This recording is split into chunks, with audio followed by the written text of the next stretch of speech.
Du 10 décembre, aujourd'hui c'est la journée internationale des droits de l'homme. Donc tous les 10 décembre, on organise le festival du film des droits de l'homme à Dijon. Donc c'est des films suivis de débats, comme un conseil hier, ça aussi jusqu'à lundi. Troisième chose, je suis aussi franco-tunisienne, donc d'habitude l'association des permaculture n'est pas propre à la Tunisie. Nous en fait on existe depuis 6 ans. Et notre objectif, c'est d'organiser des événements culturels sur les droits de l'homme en général. Au pire, comme elle a dit Malika, je pourrais tout de même assurer, puisque c'est un de mes domaines que je connais le mieux. Voilà. Donc je suis désolée, ça fait partie. Voilà. Donc je vous souhaite une très bonne projection et après un débat. Voilà, merci. Ce film montre quelque chose sur la révolution tunisienne, c'est que les femmes, c'était en avant. Voilà. Donc les femmes tunisiennes ont été en avant sous Ben Ali déjà. Il y a eu pas mal de femmes opposantes à Ben Ali. Donc les femmes ont participé à la lutte contre Ben Ali avant. Donc il y a elle, mais on peut aussi citer Sibeth Sedrine, Boshra Belhajm, voilà, toutes ces femmes-là qui sont mobilisées contre Ben Ali quand il était au pouvoir. Et voilà, c'est quand même un lavage. Voilà. Donc, donc en fait, pendant la révolution tunisienne, les femmes elles ont continué à être à l'avant de la révolution. Souvent dans les manifestations, elles étaient dans les premiers rangs. Et aujourd'hui, les femmes continuent toujours à militer, à faire attention à ce que la transition se passe bien. Et les femmes sont toujours là. En gros, la Tunisie je pense que la Tunisie est quand même un pays qui a toujours eu conscience qu'un pays ne peut pas se développer sans les droits des femmes. Cela dure depuis des siècles et des siècles. Et donc voilà, donc on continue, c'est une tradition tunisienne de dire qu'un pays ne peut pas se développer sans les droits des femmes. Et voilà, donc ça a commencé déjà à Kairouan au Moyen-Âge. Vous savez peut-être qu'à Kairouan au Moyen-Âge, le contrat du mariage interdisait la polygamie. Ça c'était au 8e siècle à Kairouan. C'est la ville par excellence musulmane en fait. Voilà. Donc, et en fait, tous les siècles, il y a toujours des mouvements de femmes. Il y a par exemple des femmes qui souhaitaient pouvoir poursuivre des cours de Coran comme les hommes par exemple. Il y a eu à chaque fois d'avoir la même chose que les hommes. Et ensuite, on va dire, dans l'histoire du monde arabe, au 19e, 20e siècle, il y a eu une grande période. Alors il ne faut pas confondre entre le parti politique d'aujourd'hui et ce qu'on appelle l'époque. L'époque qu'on appelle Nahda, mais ça n'a rien à voir avec le parti politique en fait, tunisien. Nahda en fait, en arabe, ça veut dire la renaissance. Et en fait, ce qui s'est passé, c'est que dans le monde arabe, vous savez que Napoléon est allé en Égypte. Et en même temps, il y avait l'Empire ottoman qui enchaînait plein de défaites en Russie. Et donc tout cela a provoqué dans le monde arabe et dans le monde ottoman un mouvement de réflexion où le monde arabe et le monde ottoman s'est dit mais comment ça se fait que nous, on est en retard, pourquoi est-ce qu'en Europe ils arrivent à nous avoir, comment ça se fait? Et donc du coup, ça a provoqué tout un mouvement de réflexion, de toute remise en cause de ce qui se passait dans l'Empire ottoman et dans le monde arabe. Par exemple, en Turquie, par exemple, donc c'est l'Empire ottoman, il y a eu par exemple la création d'une école pour les femmes, pour que les femmes pour que les femmes rentrent dans l'administration. Et ça a eu lieu au 19e siècle. Là. Et donc c'est à ce moment-là qu'il y a eu, quand l'Empire ottoman, ils sont dotés de constitutions, etc. Et il y a eu la même chose dans le monde arabe. Donc il y a Bonaparte qui arrive en Égypte. Et à ce moment-là, après il y a un dirigeant qui s'appelle Mohamed Ali en fait, et qui dit à des imams, etc., s'il vous plaît, allez voir en France, allez voir comment ça se passe. Alors ne regardez pas la liberté et les politiques, ça je m'en fous, mais allez voir comment ça se passe au niveau agriculture, tout ce qui est technique, tout ce qui est liberté, ça je m'en fous, mais allez voir comment ça se passe au niveau agriculture. Et en fait, donc, cet imam-là s'appelle Tahtaoui. Donc, voilà. Donc lui, il vient en France. Et donc à ce moment-là, c'était sous lui, Philippe et tout ça. Donc il voit comment ça se passe, il voit la révolution en France, tout ça. Il sort un bouquin qui s'appelle L'Or de Paris. lors de Paris. Et en fait, c'est ce livre-là qui entraîne le mouvement, donc de ce mouvement-là, dans le monde arabe. C'est ce mouvement-là qui, quand il va revenir en Égypte, il va publier ce livre-là, et donc ça va mener des questions. Et donc ça a un lien énorme avec les droits des femmes, parce que c'est à ce moment-là que vraiment, d'ailleurs cet imam-là, à ce moment-là, il a sorti un bouquin en disant il faut que les femmes aillent à l'école. Voilà. C'est à ce moment-là qu'il faut que les femmes aillent à l'école. Voilà. Et en Tunisie, il y a eu la même chose. Il y a eu, Khaireddine en Tunisie, qui était Premier ministre en Tunisie, et c'est pareil, il y a un grand nombre de réformes. C'est lui qui a fait qui a rédigé une constitution, parce qu'il y a déjà eu une constitution tunisienne au XIXe siècle. C'est lui qui a introduit, parce qu'avant la zitouna, il n'y avait que des matières religieuses, il a décidé d'introduire les matières profanes. Voilà, donc à ce moment-là, vous voyez, il y a toute une remise en cause, et la question des droits des femmes est centrale dans cette remise en cause. Il y aura même des remises en cause de tout, hein, y compris du voile. Voilà. Puisqu'en 1905, il y a un Tunisien qui s'appelle Mohamed Telbi, qui a sorti un livre où il dit pourquoi est-ce que les femmes ont besoin de porter le voile? C'est pas la peine. Et en Égypte, c'est pareil. En Égypte, vous avez un Égyptien qui s'appelle Kassem Amin. C'est lui qui a fondé l'université au Caire. Et en 1999, il a sorti un livre pareil, où il dit mais après tout, on n'est pas obligé, enfin voilà, la polygamie, tout ça, il va tout remettre en cause, en disant après tout, ça ce n'est que des traditions, c'est même pas dans le Coran, c'est des traditions qu'on peut remettre en cause. Voilà. Donc, en fait, vous voyez, le mouvement ça va des hommes aux femmes. Et les hommes et les femmes qui remettent en cause le système, la place des femmes. Voilà. Ensuite, dans les années 20-30, il y aura des mouvements féministes en Tunisie et en Égypte. Alors, en Égypte, déjà, il y a eu une femme qui s'appelle Ouda Sharawi, en fait. Donc, Ouda Sharawi, c'est une militante communiste, etc. Et elle a d'abord milité pour l'indépendance de l'Égypte. Et c'est elle qui a fondé en Égypte l'Organisation des droits des femmes en Égypte. Et dans les années 20, donc partout dans le monde arabe, il y avait des mouvements féministes. Et en fait, ils se sont tous réunis à Damas. Il y a eu un congrès de Damas de toutes les femmes de tout le monde arabe. Et ils se sont dit, tout le monde, toutes les femmes, quand elles vont rentrer chez elles, chacun enlève son voile. C'était le truc. Voilà. Donc en 1925, Ouda Sharawi arrive à la gare du Caire et elle enlève son voile.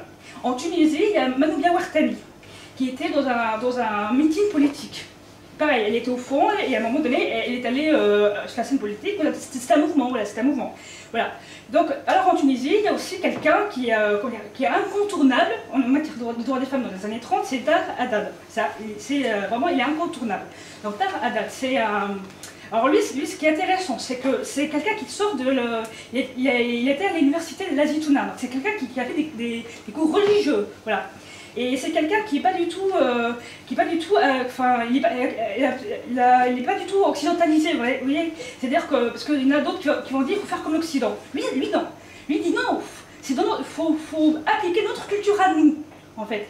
Et ce qu'il va faire, c'est que, comme il a fait des études religieuses, il va reprendre tout le Coran et toute la tradition arabe, etc. Et il va tout remettre en cause à partir de la culture arabe.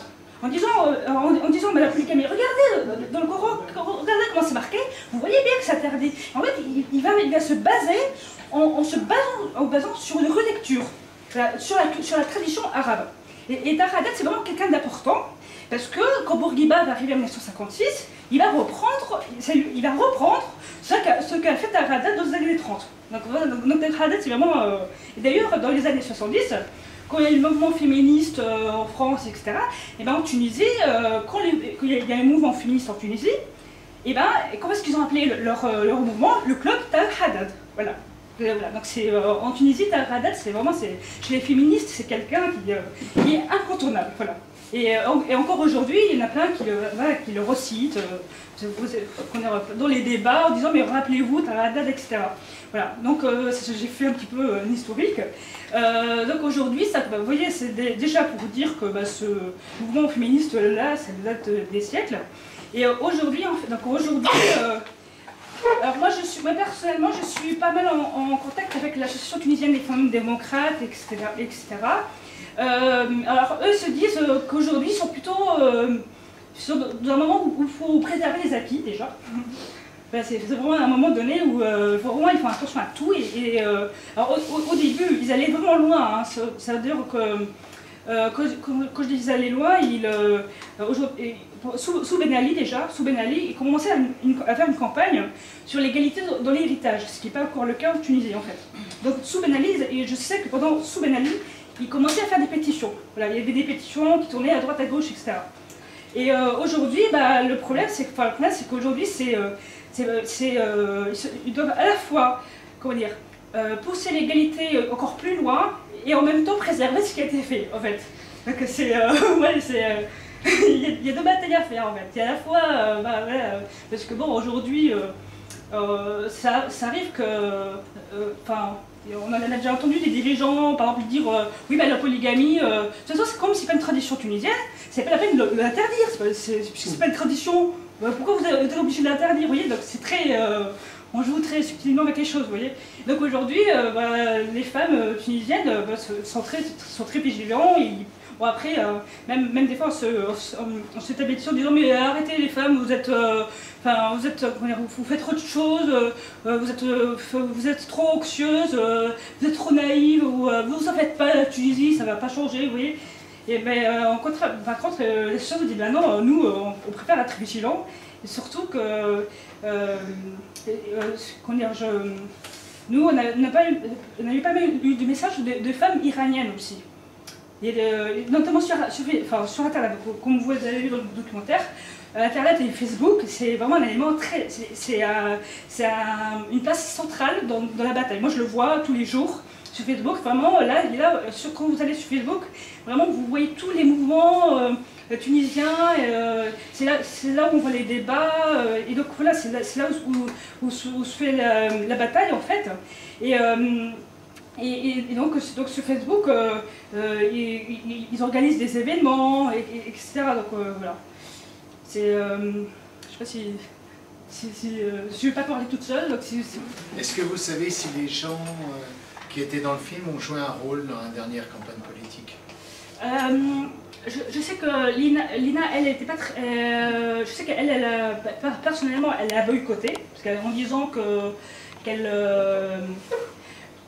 ne croit pas au monde politique, que c'est un monde pourri comme les autres, donc elle n'a pas du tout appelé à ce que les gens boycottent, mais elle a dit à titre personnel, je boycotte. Je sais qu'elle m'a mis, connaît ses... Pardon? Non, en parlant de boycotter quoi? Elle n'a pas voté quoi? Oui, ouais. Donc voilà, donc les gens qui sont dans le film, ils continuent aujourd'hui à militer, tout ça. Je ne sais pas si vous savez ce qui se passe à ce moment en fait. En fait, il y a un débat sur la constituante. Et en fait, il y a des gens du côté de démocrates, de gauche, etc., ils ont très peur que Nada fait une constitution à sa taille, quoi. Et donc du coup, ce qui se passe, alors, au départ, il y a eu des gens qui campent devant l'Assemblée constituante. Donc au départ, c'était des gens de gauche qui venaient manifester.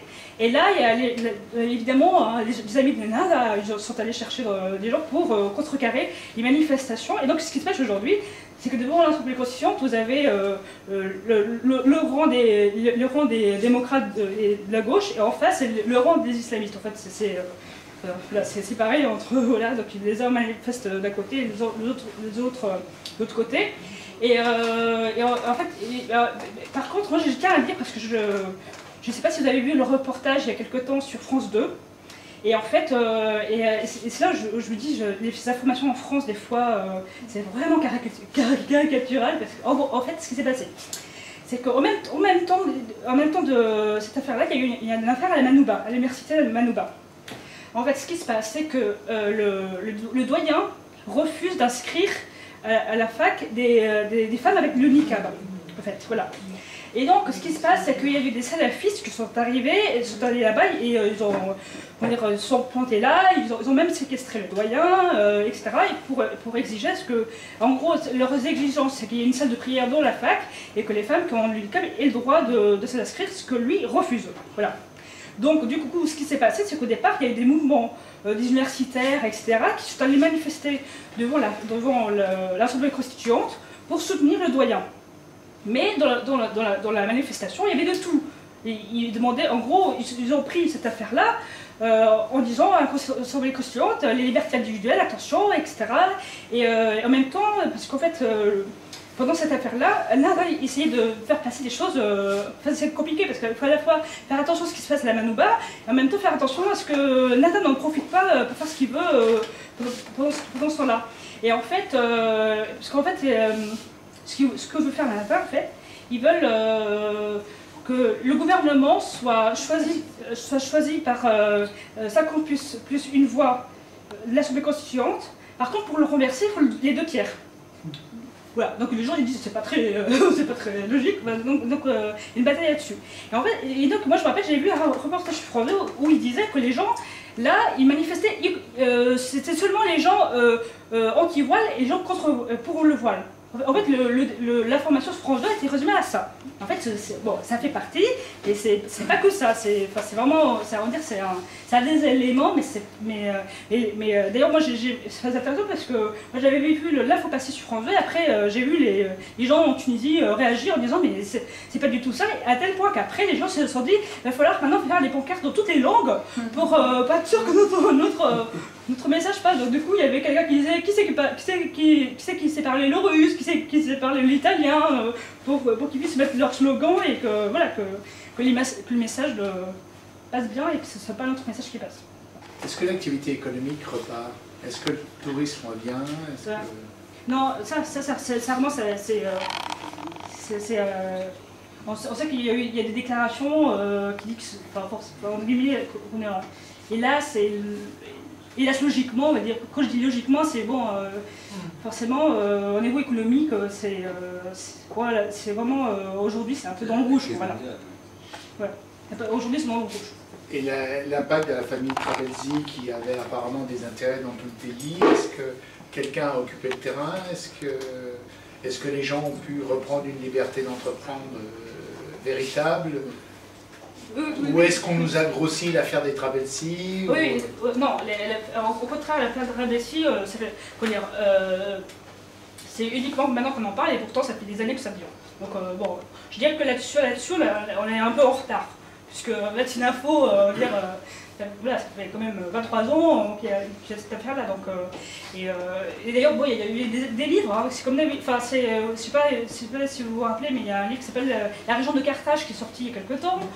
Et sur la Tunisie, ce qui est fou, c'est que sur la Tunisie, moi je pense c'est que les journalistes français, il y en a beaucoup qui ont fait leur travail. D'ailleurs, il y en a pas mal qui ont été victimes du système politique. Moi, je donne 2 exemples. Par exemple, je ne sais plus dans quelle année, il y avait le responsable de l'AFP, en fait. Il venait de sortir quelque chose critiquant Ben Ali, en fait. Et qu'est-ce qui s'est passé après? On l'a joué à mauvais tour, en fait.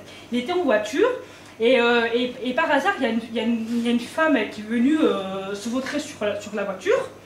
Et donc lui, il est sorti de la voiture, après elle s'est couchée, et à ce moment-là, il y a un policier qui est arrivé, et elle s'est mise à se réveiller en disant « au viol ». Voilà. Donc oui, voilà.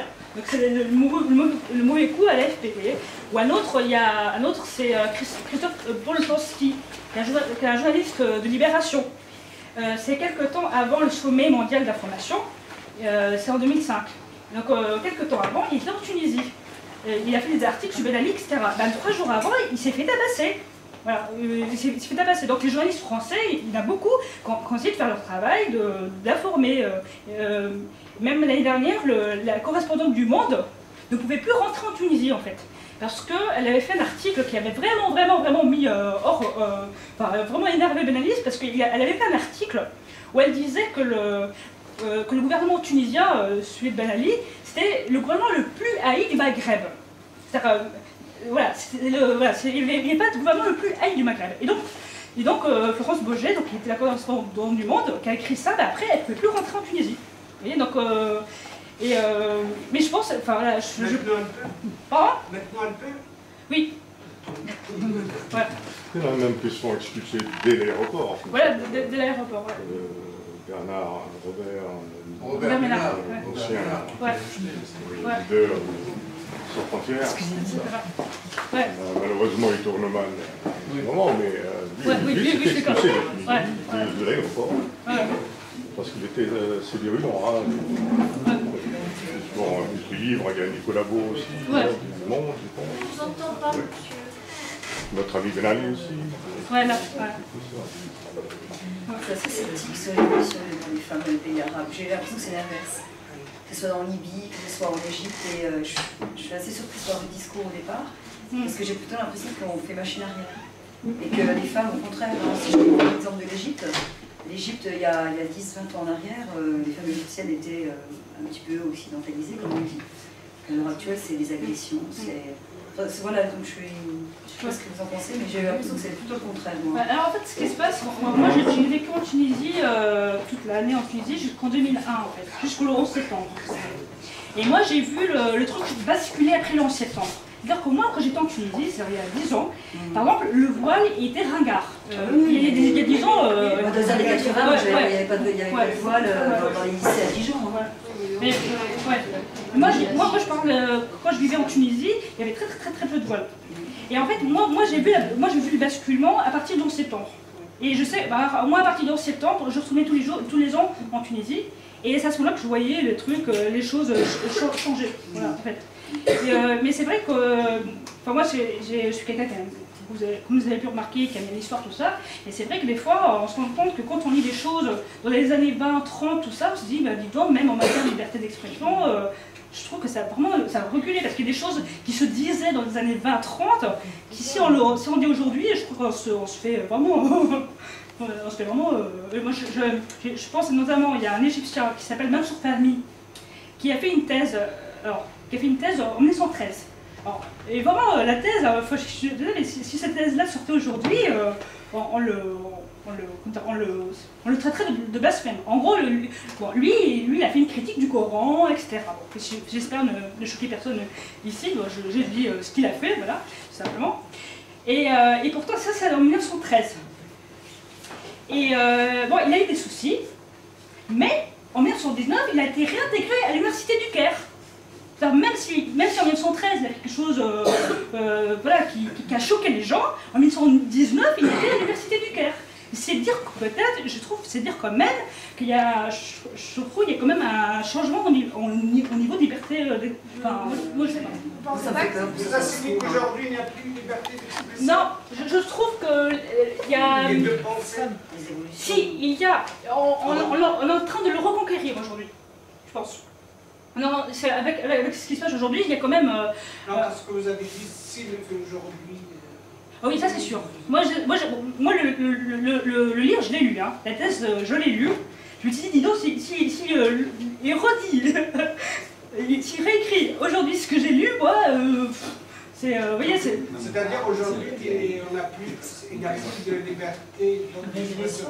Et je pense que cette révolution, que la Tunisie ou l'Égypte, et après, juste pour, je pense que le seul intérêt de cette révolution, qui y avait derrière cette révolution, c'est la liberté d'expression.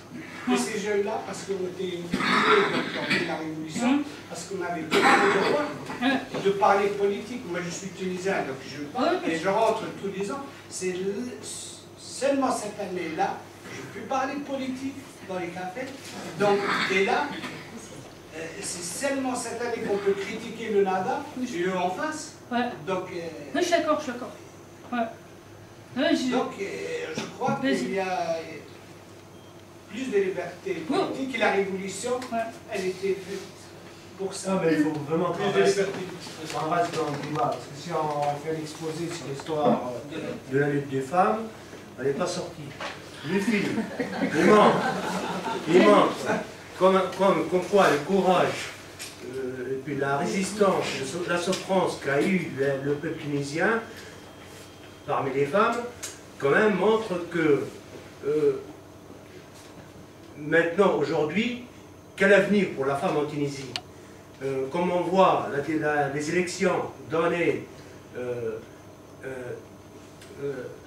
un espoir, c'est-à-dire les gens qui étaient élus par défaut, ils disent dans leur programme qu'on va garder les acquis quand les femmes ont eu pendant des longues années, mais ils ne proposent rien pour améliorer, pour garantir. Parce que maintenant, même les 6 acquis-là, ils sont en jeu. Parce qu'avec ces gens-là, on n'a pas confiance. Ils ont double visage, double langage, non seulement ça, et donc, eux-mêmes, leurs compétences de gouverner la Tunisie, c'est en jeu. Parce que la prison, ça apprend pas à gouverner.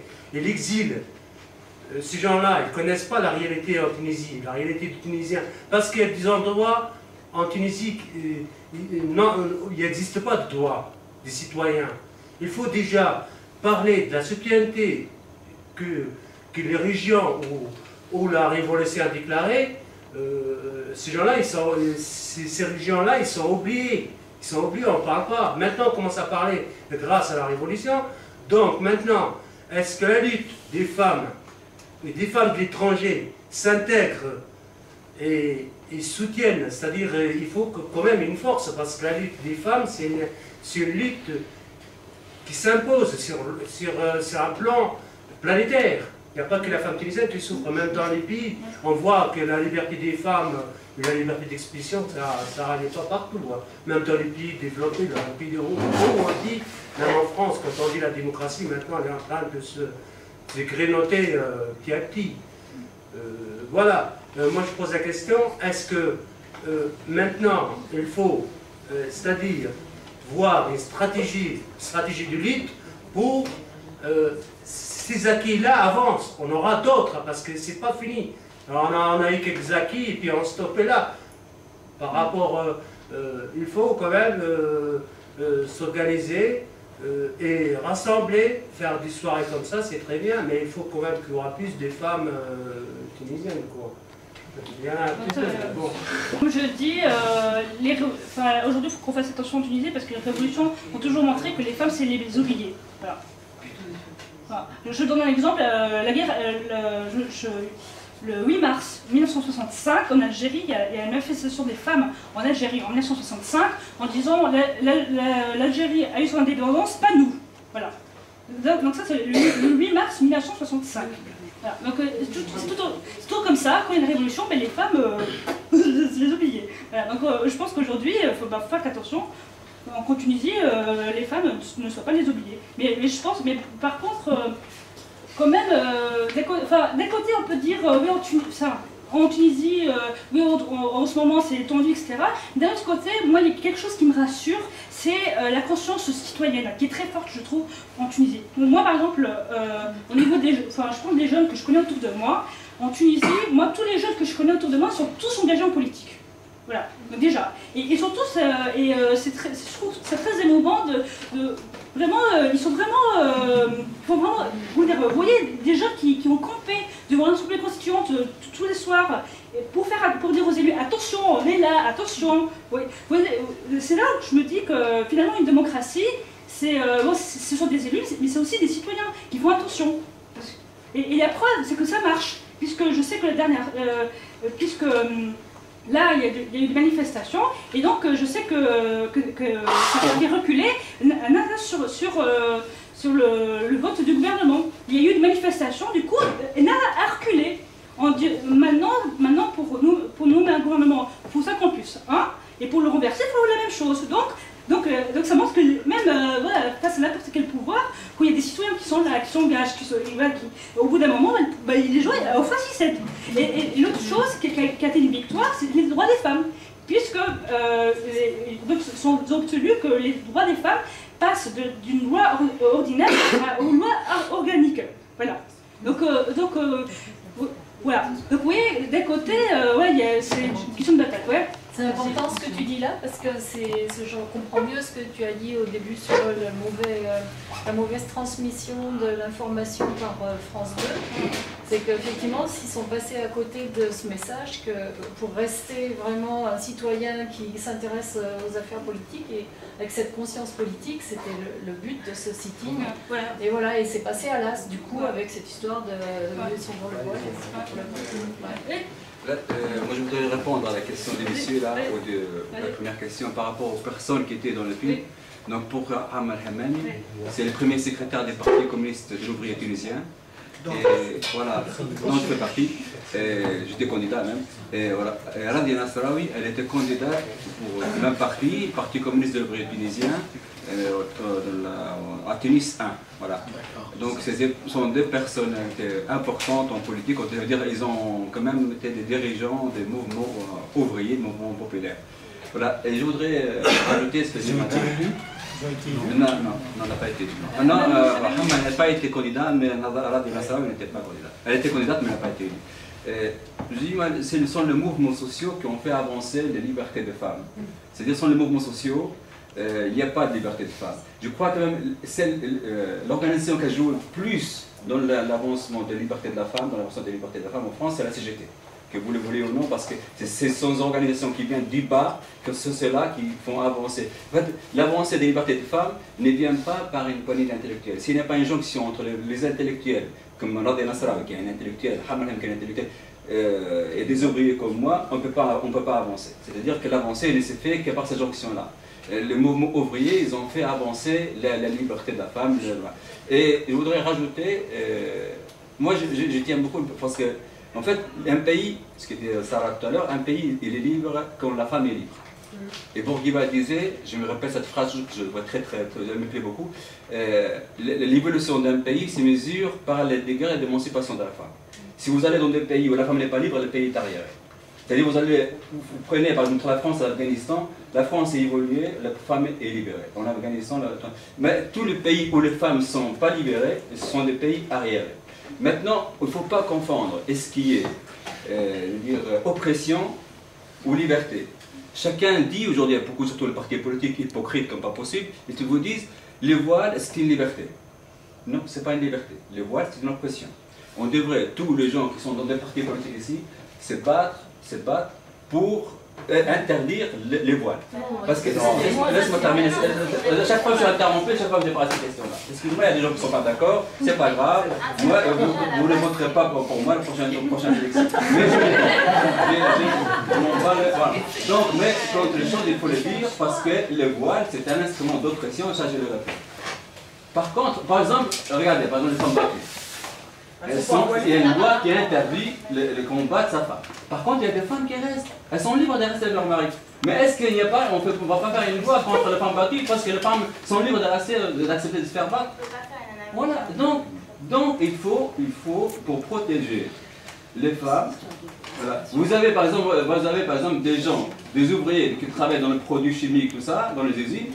Les syndicalistes ou le membre des CHS, il vient, me dit non, tu ne dois pas travailler dans ces produits chimiques-là, tu es en train d'exposer ta santé. Et il va te dire non, il va même repousser les syndicalistes parce qu'il a peur, parce que c'est pas parce qu'on ne doit pas accepter qu'au nom de la liberté, en fait, on opprime la liberté. La liberté, c'est permettre aux femmes qui sont opprimées par les hommes de retrouver. Et dans les cas où c'est un choix, on fait quoi? Parce qu'interdire, ça veut dire ne pas la laisser. Mais c'est aussi une oppression. Interdire pour quelqu'un qui a choisi. C'est contradictoire avec la démocratie. Vous ne pouvez pas dans une démocratie refuser qu'une femme elle porte le voile. Elle veut. Ah non, dans une démocratie, elle a le droit de le porter ou pas. Le problème, c'est que vous êtes trop dans le noir et blanc. Dans le voile, il y en a qui portent par obligation extérieure et d'autres qui sont persuadés. Allez savoir qui fait ça pour faire. Tout à l'heure, ça, je répète. Tout à l'heure, parce que le débat, c'est sur la liberté des femmes, c'est ça. Voilà. La liberté, le débat, c'est sur la liberté de la femme. Tout à l'heure, tu disais à partir du 19e siècle, là, donc, une femme qui va arriver à Paris. Mais les religions sont contre la liberté des femmes. Les 3 religions. La religion, au début, donc, elle a mis la femme dans un rôle inférieur à l'homme. Et dans l'Arabie Saoudite, d'où nous vient la religion musulmane, ils enterraient les filles vivantes. Enfin, ils enterraient les filles. C'est-à-dire, en fait, avant. Et maintenant, on dit que l'islam a libéré la femme parce qu'on n'enterre plus le. Mais c'est quoi cette liberté? On n'enterre plus les filles. Et quand on est arrivé. En Inde aussi, tuer les femmes qui ne sont pas musulmans. Il ne faut pas confondre. C'est plus une éducation. En fait, le but, c'est donner une éducation suffisante à des femmes pour qu'elles puissent choisir toutes seules et ensuite de respecter leur choix. En attendant, je pense que ça, c'est mieux.